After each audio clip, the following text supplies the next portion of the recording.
बांग्लादेश में हुए तख्ता पलट के बाद हुई हिंसा का बुरा असर महाराष्ट्र के प्याज व्यापार पर पड़ रहा है। हालत ये हुई है कि भारत बांग्लादेश बॉर्डर पर नासिक से गए कई प्याज के ट्रक फंस गए हैं। अनुमान है कि 70 से 80 ट्रक बांग्लादेश की सीमा के पास फंसे हैं और उन्हें बांग्लादेश में जाने का रास्ता नहीं मिल रहा है। आपको बता दें कि हाल ही में भारत सरकार द्वारा बांग्लादेश के लिए 80,000 टन प्याज एक्सपोर्ट करने की अनुमति दी गई थी। सरकार की इस अनुमति के बाद देश की सबसे बड़ी प्याज की मंडी महाराष्ट्र के नासिक से बांग्लादेश के लिए बड़ी मात्रा में प्याज की खेप निर्यात के लिए भेजी गई थी। मगर बांग्लादेश में तख्ता पलट के बाद हिंसा शुरू हो गई और भारत बांग्लादेश के बॉर्डर पर हालात ऐसे हुए कि उसके बाद से ट्रकों का बांग्लादेश में मूवमेंट रुक गया है। बॉर्डर पर ट्रक को खड़ा होने के कारण प्याज का स्टॉक खराब होने का भी डर बढ़ गया है।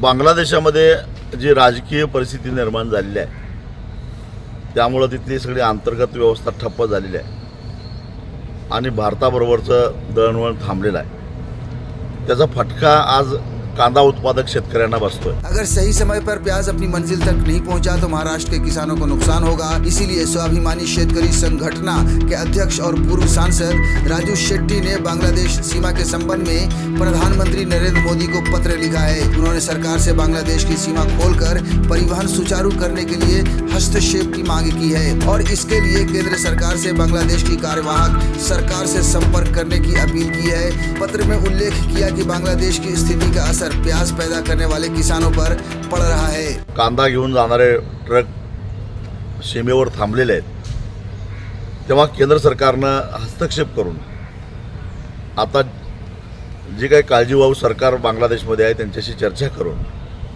हा भारतीय शेतकऱ्यांचा आणि विशेषतः नाशिकच्या शेतकऱ्यांचा जो कांदा बांग्लादेशमध्ये जातो तो रस्त्यात थांबलेला आहे तो सुरळीत जावा यासाठी प्रयत्न करावा अशी मी शासनाला विनंती करतो। आजच मी पंतप्रधानांना त्या संदर्भातलं एक पत्रही लिहिलेलं आहे आणि शासनाने तातडीने हस्तक्षेप करून हा कांद्याचा प्रश्न सोडवावा अशी आमची शेतकऱ्यांची इच्छा आहे। गौरतलब है कि भारत में प्याज की कीमत में बढ़ोतरी होने के कारण प्याज महंगे हुए हैं। अगर बांग्लादेश में प्याज सप्लाई नहीं होती है तो ये प्याज भारतीय बाजार में ही इस्तेमाल होंगे। ऐसे में घरेलू बाजार में प्याज की कीमतें गिर सकती हैं। हालांकि किसानों के लिए ये नुकसानदेह होगा।